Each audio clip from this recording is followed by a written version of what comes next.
आप सभी को मकर संक्रांति की हार्दिक शुभकामनाएं, बधाइयां। आपका भी सर। हाँ सर। आप जिस तरह से आपका ये भी सर। त्योहार, थैंक यू थैंक यू। ये त्योहार जिस तरह से एक मीठे की बरसात लेके आती है, मीठे की हर चीज, मतलब एक एनर्जी के साथ हमें हमारे जीवन में एक नई उम्मीद, एक नई ऊर्जा का एक प्रतीक है। वैसे ही हमारा जीवन भी आने वाले डेट में एक नई ऊर्जा के साथ, खुशियों के साथ भरा रहे। यही सब कामनाएं के साथ आज हम लोग इस क्लास को आरंभ करते हैं, आज का क्लास। और इसमें हम लोगों ने देखा था, पहला लिंग्विस्टिक डेवलपमेंट में हम लोगों ने पढ़ा है। इसमें कुछ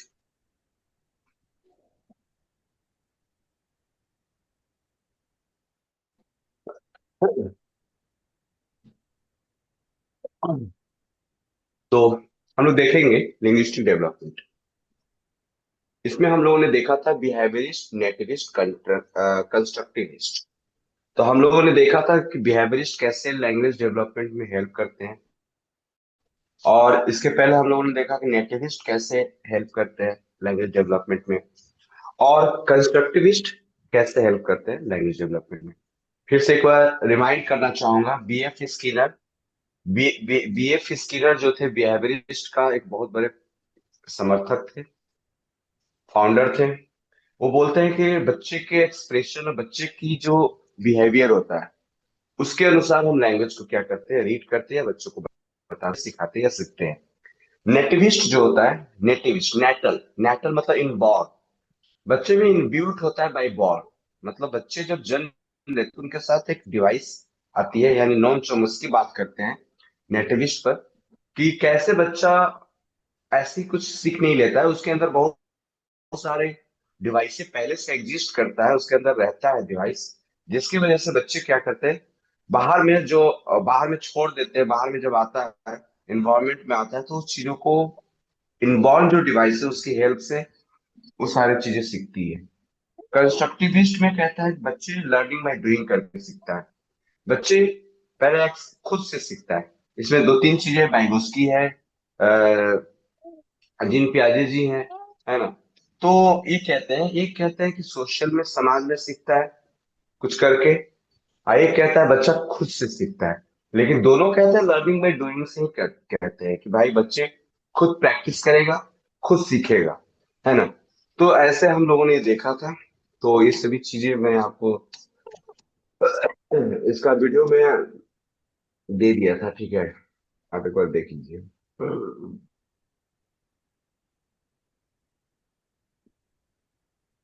आगे हम लोग चलेंगे आज। ये इंपॉर्टेंट है, Stephen Krashen's monitor theory. Stephen Krashen's monitor theory क्या कहता है? इसमें जैसे बात किया जाता है, कार्सन्स मॉनिटर थ्योरी एक बहुत बहुत ही, मतलब कह सकते हैं कि पॉपुलर थ्योरी रहा है लैंग्वेज में, भाषा में। स्टर्सन कार्सन थ्योरी जो है, Stephen Krashen Stephen Krashen theory जो है, भाषा में काफी ज्यादा इंपॉर्टेंट रहा है। इनके अनुसार क्या है, ये कहते क्या है कि जो, मतलब टीचर के बीच में ये रहा है, मतलब फेमस रहा है, कि जो इनिशिएटिव नेचर होता है और इमीडिएट प्रैक्टिकल इम्प्लीकेशन होता है ना। तो इसमें प्रैक्टिकल और थ्योरी दोनों में अंतर है। प्रैक्टिकल में तो बहुत सारी चीजें हम बोलते हैं, थ्योरी में कुछ और होता है। थ्योरी में बहुत सारी चीजें बोलते हैं, प्रैक्टिकल में कुछ और होता है। तो इसी पॉइंट को इन्होंने बताते हुए कि कैसे थ्योरी में भी और प्रैक्टिकल में कैसे एक सेम रहना चाहिए, पांच फाइव हाइपोथेसिस चीजें इन्होंने बताया। कल्पनाशील हाइपोथेसिस बियॉन्ड द लेवल चीजों इन्होंने बताया, वो क्या है, पांच, ये ध्यान रखेंगे। स्टेफन कार्सन थ्योरी में पांच फाइव हाइपोथेसिस दिया है। ये पूछता है कभी कभी एग्जाम में आपको, ये आपको पूछेगा कि किसने फाइव हाइपोथेसिस थ्योरी लैंग्वेज में दिया है, कि स्टेफन कार्सन ने। तो ये चीजें आप नोट डाउन कर लेना, ठीक है। एक्विजिशन लर्निंग हाइपोथेसिस पहला, अधिग्रहण। एक्विजिशन एक्वायर्ड, लर्निंग मतलब सीखना या फिर अधिगम करना, हाइपोथेसिस मतलब कल्पनाशील, कोई भी चीज इमेजिनेशन या फिर बियॉन्ड द लेवल या कुछ ज्यादा सोचते हैं उसको हम बोलते हैं। Acquisition and learning are two different process, कह रहा है एक्वायर करना और सीखना दोनों में अंतर है। ये कहते हैं कि दोनों एक दूसरे से अंतर है। Language is acquired through meaningful interaction the target language, है ना। लैंग्वेज जो भाषा होता है ना, हम इसको ग्रहण करते हैं, एक्वायर करते हैं कुछ मीनिंगफुल इंटरेक्शन से। यानी भाषा तभी आप ग्रहण करेंगे जब वो कोई टॉपिक पर कोई एक टारगेट, मान लेते हैं सपोज कि कोई टारगेट लैंग्वेज हिंदी की भाषा, हिंदी क्लास में हिंदी भाषा पढ़ाई जा रही है, तो टारगेट आपको पता है कि हिंदी हम पढ़ रहे हैं।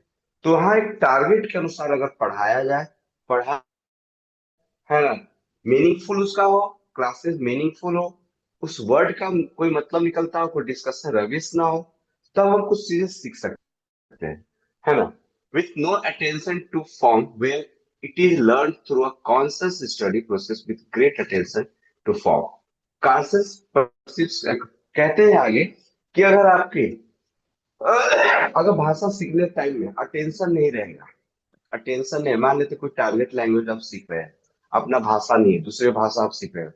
सपोज कि हम लोग हिंदी भाषी क्षेत्र है, इंग्लिश भाषी क्षेत्र के लिए आपको अटेंशन होना चाहिए। अगर आप अटेंशन नहीं रहेंगे तो आप ये भाषा नहीं सीख पाएंगे, ऐसा कार्सन कहते हैं। मतलब ये बता, दो तीन चीजें इन्होंने इसमें बताया, इस थ्योरी में बताया। पहला, आपको टारगेट लैंग्वेज सीखने के लिए आपको अटेंटिव होना पड़ेगा। दूसरी, मीनिंगफुल होना चाहिए। तीसरी, आपको मतलब मीनिंगफुल तो होनी चाहिए, साथ ही साथ डिस्कशन एकदम टू द पॉइंट होनी चाहिए।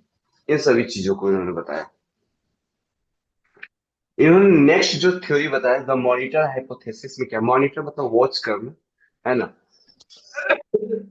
ये एक एसर्ट है that while the acquired system learners fluency in the target language, the learned system act as an editor, monitor to change and polish the learner accuracy. It requires time focus. It requires time focus. Rule learning, it can only be used polish what was been learned through communication. जैसे ही कह रहे हैं, ये कहना चाह रहे हैं इसमें कि जब कोई भाषा आप टारगेट लैंग्वेज सीख रहे हैं, देखिए मिला जुला के सारे जो साइकोलॉजिस्ट हैं वो एक ही बात कह रहे हैं कि अगर आप टारगेट लैंग्वेज सीख रहे हैं तो उसमें आपको ध्यान देना है। मतलब अगर इमीडिएट क्या करना है, इमीडिएट करना है, इमीडिएट आपको बताना है, गलती को बताना है ना। और उसके बाद कहते हैं कि आपको इसमें टाइम की रिक्वायर होती है, मतलब टाइम देना पड़ेगा। उसके बाद आपको, आप जो लर्निंग सीख रहे हैं, रूल जो आप मतलब जो भाषा टारगेट लैंग्वेज आप सीख रहे हैं, रूल के अकॉर्डिंग सीखना होगा। विदाउट रूल आप नहीं सीख पाएंगे, है ना। जैसे कि आप हिंदी भाषी क्षेत्र में हैं, तो कुछ भी बोल देते हैं, ग्रामेटिकल एरर भी रहता है तो चलता है, कोई बात नहीं, है ना। सामने वाला समझ जाता है। लेकिन जैसे ही आप फॉरेन लैंग्वेज या कुछ बोलेंगे, आप ग्रामेटिकल एरर बोलेंगे या कुछ भी ज्यादातर बोलेंगे, तो दिक्कत होगी। एक्यूरेसी लाने के लिए आपको टीचिंग लर्निंग यानी टारगेट लैंग्वेज में एक्यूरेसी लाने के लिए हमें फोकस्ड होना पड़ेगा, फोकस्ड होना पड़ेगा, प्रैक्टिस करनी पड़ेगी। और हमेशा गाइडर होता है, जैसे टीचर हमारा गाइडर हो सकता है, जो टारगेट लैंग्वेज सिखा रहा है वो हमारा गाइडर हो सकता है, हमारे पेरेंट्स गाइडर हो सकता है, सोसाइटी गाइडर हो सकता है। तो उसको हमेशा मॉनिटरिंग करना चाहिए उन बच्चों को जिन्हें आप सिखा रहे हैं। तीसरा, नेचुरल ऑर्डर हाइपोथेसिस क्या होता है। नेचुरल ऑर्डर हाइपोथेसिस में हम बात करेंगे कि ये जो है, it state that one acquires the rules of language predictable order and state that the natural order independent order in which rules are thought at it is। एक होता है प्रेडिक्ट करना, अनुमान लगा रहे हैं, एक होता है नेचुरल। तो नेचुरल कैसे होगा, जैसे कोई अभी अपनी भाषा, अभी नेचुरल भाषा कौन सा है, हिंदी भाषा अभी हम लोग का नेचुरल भाषा है, इसको बिना सिखाए आप सीख लेंगे। जब कोई टारगेट लैंग्वेज को अगर आप नेचुरल बनाना है तो उसको आपको दो तीन जगह पर आपको सीखने को, पहला क्लासरूम, स्कूल क्लासरूम, है ना, डिस्कशन एरिया, स्पोकन क्लास, ये सभी जो एरिया है जो आपको क्या करेगा, आपकी टारगेट लैंग्वेज को नेचुरल लैंग्वेज बनाने में हेल्प करेगा। इसका मतलब ये हुआ कि अगर आप मान लेते हैं कि इंडिपेंडेंट होना चाहते हैं, स्वतंत्र होना चाहते हैं, कॉन्फिडेंट लाना चाह रहे हैं, तो आपको क्या करना होगा? प्रिडिक्ट करना होगा, अनुमान लगाना होगा। और जैसे आप अपनी भाषा को फ्लुएंट बोलते हैं विदाउट एनी हेजिटेशन स्टार्टिंग में, वैसे ही टारगेट लैंग्वेज को भी क्या करना होगा? आपको बोलना पड़ेगा, एक्वायर करना पड़ेगा। इनपुट हाइपोथेसिस, ये क्या है? That language is acquired only through the comprehension. मतलब कैसे सीखेंगे आप टारगेट लैंग्वेज को? लिख कर, कॉम्प्रिहेंसिबल इनपुट तरीके से समझ कर। If the input is just beyond the level of the learner, both comprehension and acquisition will occur beyond the learner. Target language क्या होता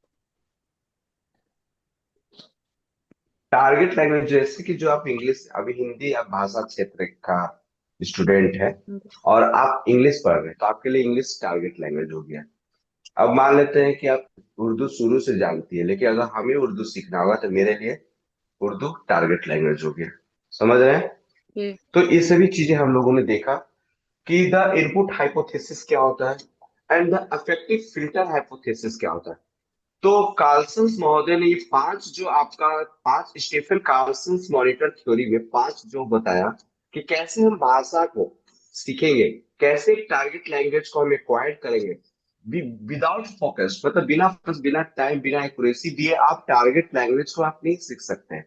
जी टारगेट लैंग्वेज मतलब आपका जो भाषा नहीं है उसको हम टारगेट लैंग्वेज कह रहे हैं। जी जी जैसे कि आप हिंदी भाषी क्षेत्र के हैं और आप इंग्लिश सीखना चाह रहे हैं, तो that's your target language is English. English आपका टारगेट लैंग्वेज हुआ। और उसके लिए आपको क्या चाहिए? प्रैक्टिस चाहिए, ड्रिल जी प्रैक्टिस चाहिए, ग्रुप डिस्कशन चाहिए, मोर मोर रीडिंग प्रैक्टिस चाहिए, टाइम चाहिए, फोकस चाहिए और मीनिंगफुल सेंटेंस चाहिए। इन सभी चीजों को हम लोग क्या करेंगे? टारगेट लैंग्वेज में डालेंगे।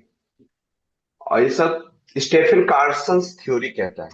लास्ट उसमें क्या कहते हैं स्टेफन कार्सन्स, उनका पांचवा जो थ्योरी है, ये याद रखेंगे। स्टेफन स्टेफन स्टेफन कार्सन जो है, इनके five hypothesis, five hypothesis theory, ये एग्जाम्स में सीटेट में पूछा है कहीं कहीं। ठीक है ना? जी जी लैंग्वेज में, ये ध्यान रखेंगे, लैंग्वेज में, लैंग्वेज में। ठीक है, लैंग्वेज में ये चीजें ध्यान रखेंगे। बाकी में नहीं, लैंग्वेज की बात करते हैं। वो बोलते हैं next affective filter hypothesis. Affective मतलब प्रभाव, फिल्टर मतलब छानना। इसका मतलब क्या है? इसका मतलब ये कहा जा रहा है कि points to an imaginary barrier in the learner that prevent acquisition from taking due to effective factor such as motive, needs, attitude, emotional states. Happy, smile, motivated learner are far more likely to use input acquisition as per their effective filter to lowered। तो जैसे देखिए, effective hypothesis का हिंदी में effect, क्या बना है? Hypothesis मतलब कल्पनाशील वाले, कल्पनाशील। ठीक है, जैसे का मतलब इन इसमें कह रहा है कि इमेजिनरी बैरियर, इमेजिनरी बैरियर, जैसे आप क्लास को इंटरेस्टिंग बनाना है, तो आप में क्या होना चाहिए? एक इफेक्टिव बनानी है। तो क्या कर सकते हैं? जैसे कि क्लास को हैप्पी करना है, भाषा वाले क्लास में, भाषा वाली क्लास में आप क्या करेंगे? स्टोरी सुनाएंगे। पोम, अगर पोयम पढ़ा रहे हैं, पोयम पढ़ा रहे हैं जिसको हम पोम पढ़ते हैं, तो उसको आप एक्ट के थ्रू पढ़ाएंगे, सिंगिंग के थ्रू पढ़ाएंगे, है ना, एक्सप्लेनेशन के थ्रू पढ़ाएंगे। डिपेंड करता है कि आप किस लेवल को पढ़ा रहे हैं, प्राइमरी लेवल को पढ़ा रहे हैं या फिर सीनियर लेवल को पढ़ा रहे हैं। प्राइमरी लेवल में कविता हमेशा गा कर पढ़ाया जाता है, एक्ट करके पढ़ाया जाता है। उससे क्या होगा कि क्लास इफेक्टिव होगा, और इफेक्टिव होगा तो आप जो टारगेट लैंग्वेज आप सीख रहे हैं वो जल्दी क्या करेंगे? सीख पाएंगे। मान लेते हैं हम आपको इंग्लिश पढ़ा रहे हैं, तो इंग्लिश में अगर हम भी इंग्लिश में बात करेंगे, आप भी इंग्लिश में बात करेंगे, बाइलिंगुअल यूज करेंगे, तो धीरे धीरे आप क्या करेंगे? उस टारगेट लैंग्वेज यानी इंग्लिश को आप क्या करेंगे? एक्वायर करेंगे, इजिली एक्वायर कर लेंगे। तो इफेक्टिव फिल्टर आप क्या क्या मतलब क्लास को इफेक्टिव करने के लिए आप क्या क्या फिल्टर का यूज करेंगे? स्माइल का यूज करेंगे, मोटिवेशन, मोटिवेटेड बातों का यूज करेंगे, इमोशनल स्टेट्स का यूज करेंगे। आपके पास कुछ और टेक्निक है, बीच बीच में जैसे क्लास बोरिंग ना हो, उसके लिए आप क्या करेंगे, कुछ स्टोरी वगैरह आप सुनाएंगे। इस तरह से इफेक्टिव क्लास आप बना सकते एक्विजिशन, हैं। एक्वायर्ड एक्विजिशन क्या? एक्विजेशन का मतलब होता है ग्रहण करना, इफेक्टिव का मतलब होता है असर करना। ये सब वर्ड जो है आपको समझने के लिए दे रहे हैं। थ्योरी आप जो हम बोल रहे हैं उसको समझिए, जो आपको हम बोल रहे हैं उसको समझिए। ये एग्जाम में नहीं पूछेगा, आपको बीएड का एग्जाम डिस्क्रिप्टिव नहीं लिखना है। इसका मतलब क्या होता है मैं आपको ये बता रहा हूँ, ठीक है। अफेक्टिव का मतलब होता ओके। है असर करना, एक्विजिशन का मतलब होता है आपका एक्वायर्ड करना, मतलब ग्रहण करना, ठीक है। हम नेक्स्ट बात करेंगे नेशनल करिकुलम फ्रेमवर्क क्या होता है। एनसीए, एनसीए आज 1986, 1986 जो था हमारा एनईपी, नेशनल एजुकेशन पॉलिसी, ठीक है। तो उसके बाद एनसीएफ बना, नेशनल करिकुलम फ्रेमवर्क 2005। ये क्या करता है, ये करता है कैसा हमारा करिकुलम होगा, कैसा हमारा विषय वस्तु होगा, पाठ्य पुस्तक होगा, कितना चैप्टर का किस क्लास में होगा, ये सभी डिसाइड करता